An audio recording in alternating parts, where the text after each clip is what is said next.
All right, we're back, and we're going to roll right into it. We got the one and only, fresh off the RNC, high energy, Donald Trump Jr. What's going on, Don? What's going on, Johnny? How you doing, buddy? I'm hanging in there. Now, we have to take you how we can get you, because you're on the road and you're a moving target right now, no pun intended. But you got this new book coming out, and I wanted to get you on air to kind of chat for a minute about it, Liberal Privilege. Yeah. I want to get into what the genesis of that was, and then we can kind of stem into the RNC a little bit after. So what made you do the book now? Well, it was interesting. One of the good things, maybe the only good thing that came out of the lockdown for me was I actually had time to start looking at who we were really running against. The media portrays Joe Biden as this sort of, he's a blank slate. He's a moderate. He's all of these things. I'm like, I don't know. I mean, he's been in D.C. for 50 years. I mean, half a century, John. That's a long ass time. It's a long time. That's no joke. I'm like, and they're running him like he's this undefined Democrat. And so I started looking, and I actually did the book entirely self-published because literally I didn't know when quarantine started happening. I mean, I know the last time I was on your show was sort of towards the beginning of quarantine. I wasn't sure if it was going to be 2 weeks or 2 months or 2 years. So I decided to self-publish and start doing the research and looking into it. And what I found is amazing.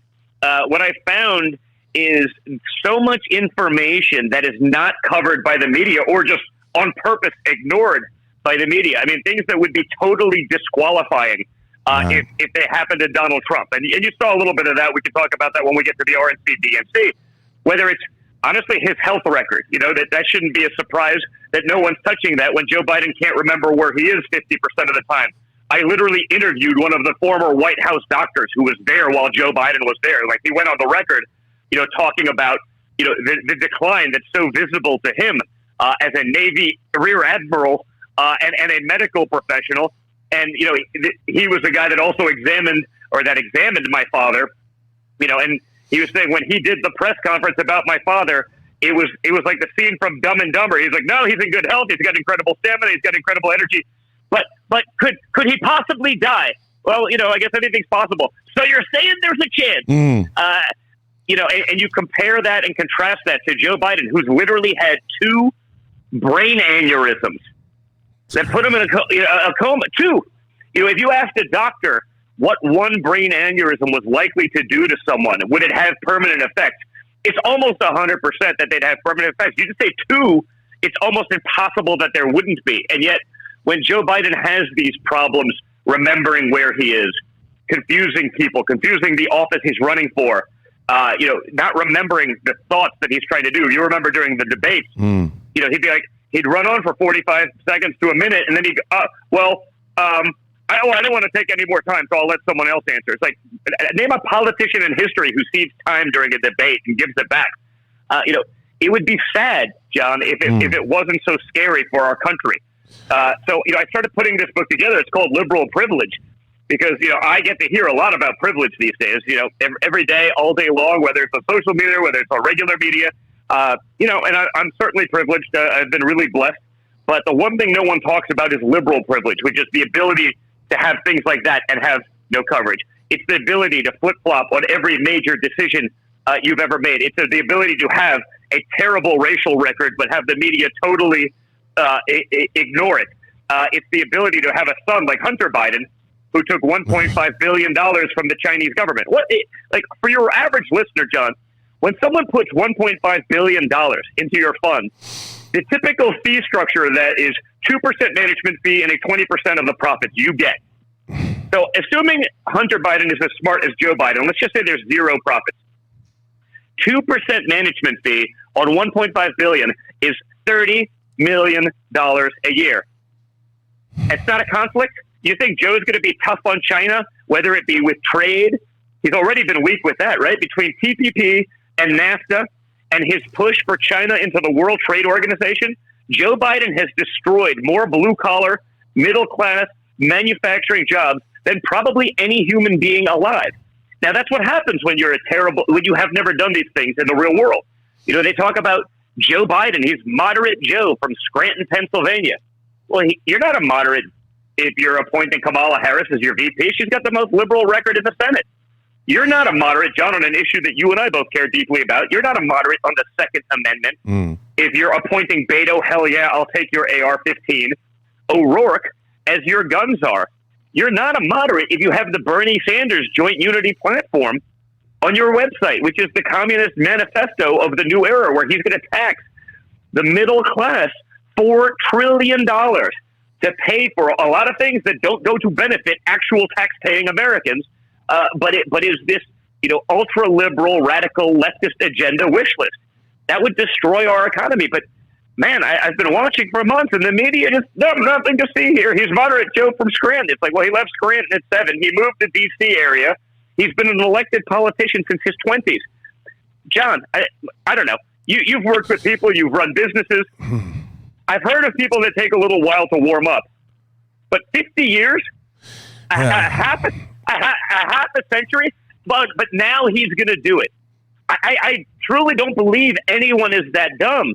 But for the media to run with this guy, he's the savior of the free world. If Joe Biden knew how to save or fix anything, why didn't he do it? Why wait half a century and now we're to believe that he's going to do it? That's liberal privilege. And that's why I wrote the book, John. Honestly, like I said, I self-published. I turned down a huge offer from a publisher because of the success of Triggered. And I just said, you know what? I don't know that I'll be able to finish it. But someone has to put this down on paper. So many of the guys that I know that have written conservative books lately, their publishers are called, you can't say that. That's too conservative for us. We basically won't publish you if you're doing it because that's a leftist run thing, just like social media and the regular media. So I said I wanted full control, but it's really the story of what every American needs to hear. And more importantly, honestly, if you're an independent voter, read this, because these are the stories you won't hear. It's not just the graft of Hunter Biden. It's his brother. It's his sister. All of these people getting the brother getting contracts to build housing in Iraq for billions of dollars. He's never built a home in his life. He's never been in these businesses. And yet, just the association with him, just having the access opens those doors. These are the things, John, and you've seen what I've gone through for the last few years, doing nothing. They try to throw us in jail. For them, it's like nothing to see here. So really, it's the book that the average American who's on the fence needs to read. They need the counterpoint because the media refuses to give it.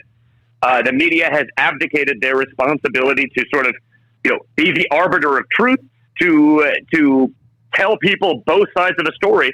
They've just decided they want to be left-wing activists. And when you look at the riots going on, notice the DNC didn't call those things out even last week. I mean, not one speaker at the DNC even mentioned it because they're like tacitly approving it. They're more concerned about protecting rioters, looters, and vandals than they are taxpayers, citizens, law-abiding people who just want to live an American dream, and it's really, really sad. So someone had to write the book. I wish it didn't have to be me. But unlike many on the right, I actually am not afraid to say what needs to be said. I am not afraid to say the truth, and it's all in there. I mean, I literally have 50 pages of citations of each of these things, so they can't try to do their usual, fact check. Like I put up that meme last week, right? Fact check, it's false. Kamala Harris didn't really call Joe Biden a racist. I go, did you watch the debate? She may not have said racist, but she rattled off about 12 points that basically, if anyone else said it, and any reasonable person listening knows exactly what she meant, that she thought he was a racist. When she said, believe his sexual assault accusers, all of a sudden that doesn't matter. The media has no interest. If a wacko accuses Trump of something, like a total sociopath accuses Trump, they're on TV 24/7. When it happens to Biden, the media tries to destroy that person because it's not about Me Too. It's not about Me Too culture. It's about pushing the liberal agenda. And that's pretty sad. So, I wrote the book because I don't think anyone else is doing it, and it had to be said. Yeah, it's terrifying, Don. Now, I consider you a friend, and we've talked about this, and the Hunter Biden thing is just terrifying. It's an egregious lack of accountability, and you just look at it, and I know you well enough to say this, they would crucify you. If anything came close to that, you'd be crucified.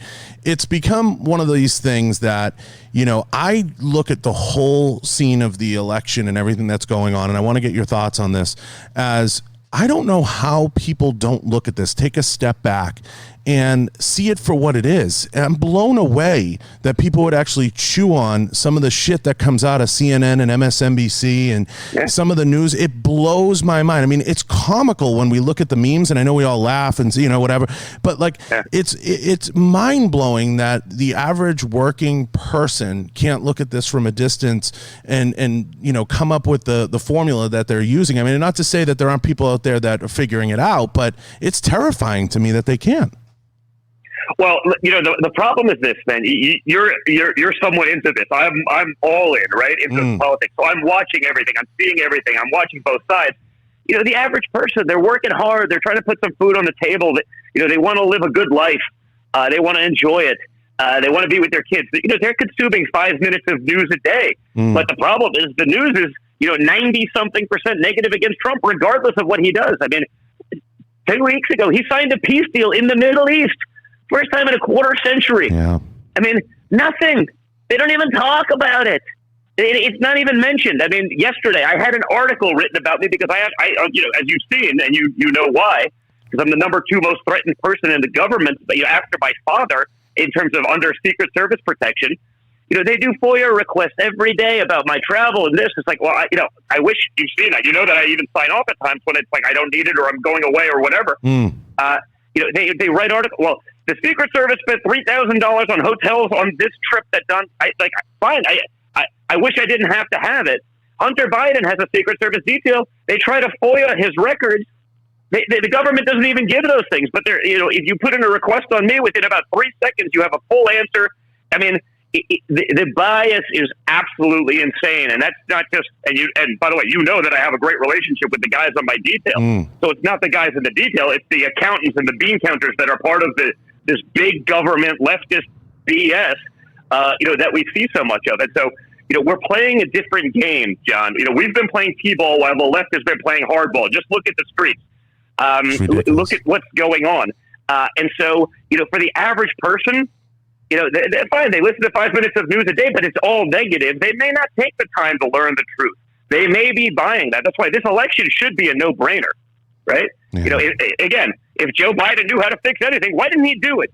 It's not like he wasn't VP for 8 years. How come this? Ask one of your independent voters. Ask someone on the fence. Name a single Joe Biden accomplishment that was good for America. I mean, he built up China. That's not so good for us. That destroyed our American dream and made it our only net export for the last half a century. But, other than that, and I've done this. People are like, well, I go, name a single Biden accomplishment. I mean, 50 years, you'd think you'd have one. You'd have one, but you don't. And again, so the book is about pointing out these things, pointing out the hypocrisy. And it's not just about Joe Biden. It's also about the left and the media, because those two are also one and the same, as we've seen. Was he the best of the worst, Don, in terms of the primary? I think there's an element. No, it's different. He's basically incompetent, as we've seen, right? He can't remember where he is. He can't, he needs a teleprompter to speak to 4 people. I've been sort of in the political sphere for a couple of years now. You've seen it. I can get up, you would think if you're a 50-year politician, you wouldn't need a teleprompter to speak to 3 people. But what Joe Biden is, he's a puppet. He's like the Manchurian candidate for the radical left. That's why the media loves Kamala Harris. That's why they're psyched that she's on the ticket. But they can utilize Joe to sell to the American people. And this is a big part of the book. Joe is the guy that the media can go, look, he's a moderate guy. He's this. Look, he's blue-collar Joe. Well, he's not any of those things. But they can do that because that's sort of the fake image they've created around him for a long time. But knowing that he's not going to be in charge. Again, his platform is Bernie Sanders' platform. His vice president is the most liberal person in the United States Senate. Beto is his gun czar. It's a radical agenda that should scare America because it's a Marxist socialist agenda. But the media could say, no, because Joe Biden hasn't been branded as those things, you're all good. This won't be what you're thinking it is. But the people who are in charge, the people who are going to be pulling the strings, they're all radicals. Joe Biden's not going to push back on that. Joe Biden can't push back on anything. Joe Biden is not tough enough to stand up for that. So the media gets the best of both worlds. They can lie to middle-class America. They can lie to blue-collar America. Be like, no. He's just a moderate guy. He's just this guy. But the people who are going to be making decisions are the radical left that the media so desperately wants in Washington, D.C. What I don't understand is, to me, your dad was such a darling to the media for so long, in my opinion, the way I saw it, and he's got such media. I don't understand at all this rally of Hollywood to Joe Biden. It makes no sense to me, Don, on the surface. What's the motivation? Yeah. Well, listen, again, they want to be invited to the cool person cocktail party. See, it's really easy to be super left and have these policies and be really woke and get the attention when you're living in a gated community with armed guards and all of these things. It's a big part of the hypocrisy. I mean, all of these people, whether it be rap culture or this, I mean, that's why guys like Herschel Walker, who got up on stage the other day, was like, it pained my heart. Like, I've known this man for 37 years. Like, dude, there's a picture that he put up of me on his lap at a Tyson Spinks fight back in I had to be 86. single digits. I literally had a blonde bowl cut, and I'm sitting on Herschel Walker's lap. He's then telling the story about me going to Disney World with him and his family. Like, he's like, I don't think those are the actions of a racist. And Herschel's from the Deep South. He's like, I've seen racism. It exists. I'm not pretending, but it's like, I don't know too many racists that would let their 6-year-old son travel with a black man to Disney World. It probably wouldn't happen, but you don't have that. The media is not willing to talk about those things. They won't say, hey, Donald Trump was in 150 rap songs in some of these things. Once you became a conservative, you became the enemy. And that doesn't matter. The other aspect of Trump as the media darling, in 2015, he was a media darling because they thought he would be the easiest person for Hillary Clinton to beat. Right. So they built him up and tried to take out the other candidates not because they wanted to give Trump, because he did a better job than the other guys, but also because they literally thought he was the one that would be the easiest path for Hillary to win. So, they're always working for the DNC. Yeah, and what troubled me the most was, Bette Midler came out and she was mocking Melania, and to me, I just, I look at these people and I'm like, are you kidding me? You kidding me? It's the kind of thing that if you or I did that to one of their people, we'd be canceled. It would be over. So all of a sudden, Bette Midler is now xenophobic, I guess, because she must hate someone who's foreign or doesn't speak that language. I mean, it seems sort of contrary to their narrative. 100%. You see what they tried to do to Kimberly, who is the daughter of an Irish immigrant with a mother from Puerto Rico, and they tried nuancing that she somehow isn't Latina, and I mean, I'm like, or first generation, and I'm like, with the nuance of trying to do these things, whereas as I mean, Kimberly, if she was a Democrat, she'd be the president by now. I mean, she's that good, she's that talented, she's that intelligent, she's that smart, effective, polished, and tough and aggressive. I mean, she'd be their dream. Same with Ivanka. I mean, look at Ivanka. What she did last night and has done for the last few years in terms of women empowerment and all of these things. Prior to 2016, there's not a Democrat in New York City or LA who didn't want their daughter turning out like Ivanka. Yeah. Okay, she was the golden child of that world. Just again, beautiful, polished, incredibly intelligent, poised, everything you'd want in a kid. I mean, I heard people say these things. People who since have denounced her, in ways that are asinine, and so there's so much narrative that goes in there, and again, that's why I call it liberal privilege. The book, is just that, because it's the only form of privilege that we don't have jammed down our throats all day long. But man, it's a pretty glaring form of it, and they can get away with murder. Now I want to touch on that fast. I haven't got my copy yet. It's pre-ordered, as you know. I was first in. But how do you tackle at all the issue of everybody's guilty immediately? Do you get into that in the book?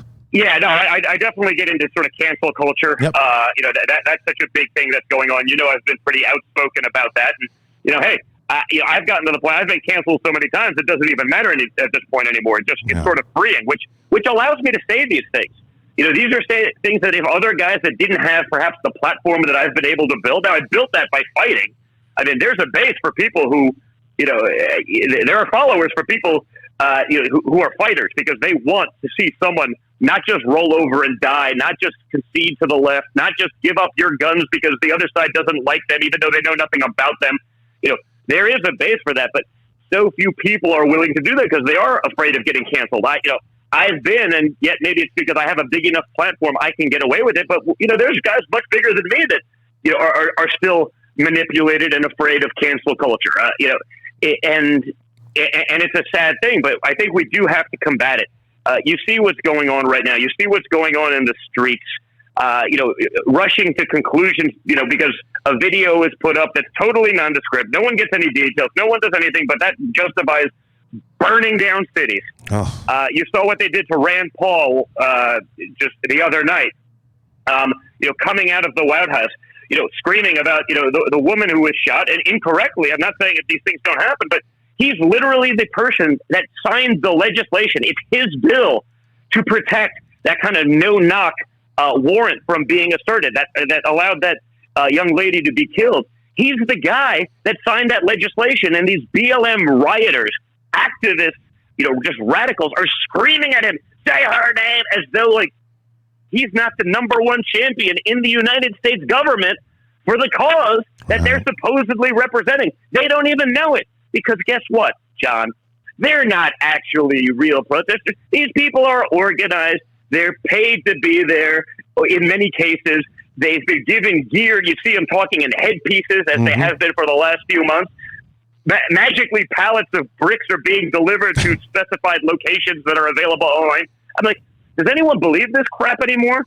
This is what would happen with the radical left. The radical left and the Democrats refuse to call it out. And again, if we want to start talking about the RNC-DNC, the DNC had 1 week, John, in that never-ending I Hate America Zoom call. It was like the production value of my kid's kindergarten class online.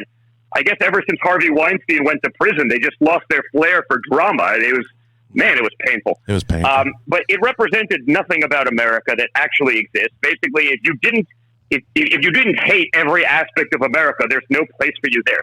But you had a week of this crap, and not one person, John, not a single one, came out and denounced the rioting, looting, vandalism. I mean, we were perfectly fine saying, hey, peaceful protesting is a good thing. That's part of America. That we did that at the RNC. The Democrats didn't denounce the violence.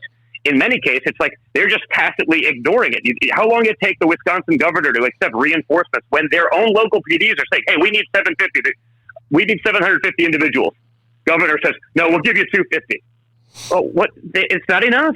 It's not enough. They refuse. I mean, there's blood on these people's hands. It's almost like they're happy with it. They're more concerned about protecting looters, vandals, arsonists than they are good Americans. I said it in my speech. It's sort of, this is coming out to be work, school, and church versus looting, rioting, and vandalism. That's the difference between the parties. And you saw that. You saw last week. It was such a hate-filled DNC. Everything was hate and this. And this week, it was the true stories of American hope, of American exceptionalism. Stories that could literally, John, never happen in another country anywhere in the world. I mean, you could go on and on about the number of them, but those things were incredible. You saw the wife of slain officer David Dorn, who happens to be an African American. I didn't see BLM. Did his black life not matter? Did it not matter? You saw the Mullers yesterday, whose daughter was killed by al-Baghdadi and ISIS. I mean, they literally said the Obama administration basically didn't do anything. They blew them off. They did all this stuff. They actually said that, hey, we believe that if Donald Trump was in office when our daughter was captured, we'd have our daughter back right now. But also that when these things happened, the Trump administration had the sympathy. They spoke to the people directly, real Americans, people who were actually affected. Not just the political elite, the George Stephanopoulos of the world who are just going to tell you everything you want to hear. I mean, that's who Obama wanted to hang out with, the elite. He didn't want to do anything for real Americans. So to hear those examples, and then you hear the total media silence on these issues because, wow, that sort of attacks a narrative. That attacks a racial narrative as it relates to David Dorn. You saw the NYPD officer who was slain. Her family was there. I mean, I saw an incredibly diverse stage at the RNC of people who get it. And by the way, people who that's not easy for, right? Mm-hmm. There's a lot more of them. But it's not easy to be an African-American and get up on a stage like that. Look at Vernon Jones from Georgia, a lifelong Democrat, just saying, what are you doing? Donald Trump's policies for African Americans have been amazing, whether it's prison reform, opportunity zones, just the economy in general, where you had someone who actually understood the economy, unlike Obama. Like, we can't fault Obama for not knowing how to build an economy. He had never done anything in business before. That's not his fault. That's our fault for thinking that he could do it. Right. So the 2 weeks literally could not be more stark. And I think, honestly, after watching ours this week, it just made me proud to be an American. Yeah. Now, I got to ask this. Does Biden ever debate? Man, they're doing everything they could to get out of it. I think I actually said this to you last time we were on. I know we've had the conversation sort of offline. Yeah. That they'll do anything they can. I've heard that from a lot of my friends. Again, I'm from New York, right? I travel in circles where there is a lot of overlap, and your buddies of mine that are either more independent or even Democrats that are just buddies have been like, there's a big group of people, including major donors, basically trying to get Joe Biden not to debate because they know he's not capable of these things. He can read a teleprompter. He can do it. Now, the reality is this. If Joe Biden shows up to the debate stage and doesn't drop dead, the media will say he won, whether he does anything or not. I mean, no matter what, he'll regurgitate a couple lines that hopefully he'll be able to remember that some 25-year-old intern wrote that'll be like a good gotcha tagline. He'll say them whether it's fitting in the moment or not. The media will run with that clip forever, and they'll say, look, Biden destroys Trump in a debate. And I don't think it's real, but I think people will see through it. But I think they're doing whatever they can to get out of it. And you have to look no further than a couple of weeks ago, the Washington Post, the New York Times, CNN. Well, debates, they seem a little obsolete all of a sudden. They weren't obsolete like 3 weeks before that when you had the Democratic debates. But now that it's Joe Biden versus Trump, now debates are obsolete. You saw Nancy Pelosi just this week. No, Joe Biden definitely shouldn't debate. They'll try to do he's the illegitimate president. Meanwhile, Hillary Clinton's there yakking about, well, Biden should just never concede. It's like, well, Hillary, you never conceded, really. Stacey Abrams still thinks she's governor of Georgia. I mean, she never conceded, a year later. I mean, but the media is saying that it's the Republicans that are the party that decides not to concede. I mean, this is liberal privilege at its finest. And again, it's why I have to write a book. There's 1,000 stories like this that are just of glaring hypocrisy that not a single person, not a single mainstream outlet has touched, talked about, even mentioned. When I bring it up, it's like, well, what about? Everything's what about? Yeah. They don't ever address the issue at hand because they've been able to get away with that for so long because no one's called them out. Everyone's been too afraid. Yeah, it's crazy. I mean, it's so frustrating because I have these conversations, with folks, and it's terrifying to me. I could we could go down 7 rabbit holes right now. It's terrifying to me that Nancy Pelosi even gets elected. She's absolutely terrifying. She's absolutely terrifying. And the things that come out of her mouth and what she says, I shake my head. I'm like, who elects these people? I want to sit in but that's a whole nother deal. I don't want to get in trouble with the comms people, so let's keep this tight. I'm looking forward to the book, and I can't wait to read it, Don. I'm really looking forward to it. It's going to be an awesome roller coaster ride because I think you're going to point out a lot of things that need to be addressed and need to be talked about. Whether or not they will is another story. So it was a lot of fun. It was a labor of love, and honestly, I learned a lot that I didn't know, which again tells you everything. I mean, I'm a junkie. I do this stuff all day long, as you know, at this point. So if I didn't know these things, it's sort of amazing that no one in the media is talking about it. So, I did it. It's going to be available, at Amazon. It's going to be available in, a couple of the other, major booksellers because I'm self-publishing. It's a little bit different. I actually, for those of you on the conservative side who don't love giving their business to Amazon, I actually put it up on my own website, which is just donjr.com. And as you saw, last time with Triggered, so many people were like, how do I get an autographed copy? How do I get an autograph? I was like, even friends, it was like, send me a book, I'll sign it, and I'll get it back to you. It's a little bit too much of a hassle to do one volume. So I actually made an autographed version of it where I just sign a bunch of books to leave them in the warehouse. So you can actually get the autographed version on donjr.com, as well as the regular one, as well as Triggered, by the way. So I figured I'd keep it a little simple. So it's just donjr.com. So it's nice and easy. Again, for those who don't want to go to Amazon, if you want to go to Amazon and just push a single button, I get that too, but you have all the simple pay options on donjr.com as well. And we'll put the links down below for everybody that does want to get a copy. I imagine once the China virus clears at some point and we start to get back to normal, you'll get out there and you'll be able to sign some, or you'll be doing some appearances for the book. I'm sure that stuff is. Yeah, I'll be doing some stuff around that. I mean, a lot of it's going to be sort of incorporated into like the political schedule. I will be on the road most of the time now between now and election day anyway. It's going to be a little different. You know that I like the big crowds and I like sort of getting in the mix and, the action, having some fun with it. It's going to be a little different this time, but, we'll follow the limitations of the states, but we'll still be out there, in person doing this because if you're going to represent the people, my father always sort of believes you got to actually understand them. And he does. And he does want to be, amongst. Well, I think we might have lost him for a second. We'll get him back, I'm sure. Don Jr., Liberal Privilege. So I'm looking forward to the book and getting my copy of the book. I think it's going to be a really good read. So, hopefully Don comes back in. If he does, we'll be able to kind of wrap up with him. But I'm really looking forward to Don's book, Liberal Privilege. Here he comes back. Yeah, we lost you for a second there. So, we're still on? Yeah, we're good. Right. We're good. All right. So you'll be doing you'll be doing some stops. You'll be doing some touring, limited. I'll be around. I'll be around, and if you're going somewhere where I'm going to be, bring a copy, and I'll be sure to sign it for you guys there. Well, listen, I'm looking forward to it. I think it's going to be amazing. We'll put the links all down below so everybody can get a copy. Liberal Privilege. Don Jr. This is going to be a lot of fun. I'm looking forward to getting my copy. Hopefully they start shipping soon and everybody can get their hands on it and take a look at it. And I'm really looking forward to it, Don. I'm excited for you. Thank you, buddy. I appreciate it. Good talking to you as always. And I appreciate your time. And, I know it's how busy you are. I appreciate it, buddy. Thanks. All right. That's Don Jr. Be well. We'll see you. All right. That's Don Jr. there. Liberal Privilege. I'm going to put the links down below. Everybody go check it out. I think it's important to hear from these guys. I think, getting without this, becoming a quote unquote political platform, I do think it's important for people to open their eyes and listen to and hear all perspectives. And I'm excited for the Trump family and excited for Don. I know it's a labor of love for him to put these books together and put that knowledge out there. Whether or not it gets the attention is another story.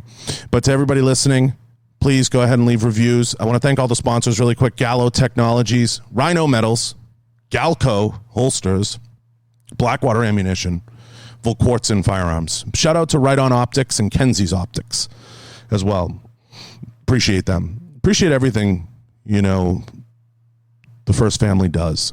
And it's not easy for them to be out campaigning 24/7. So I appreciate those guys taking the time.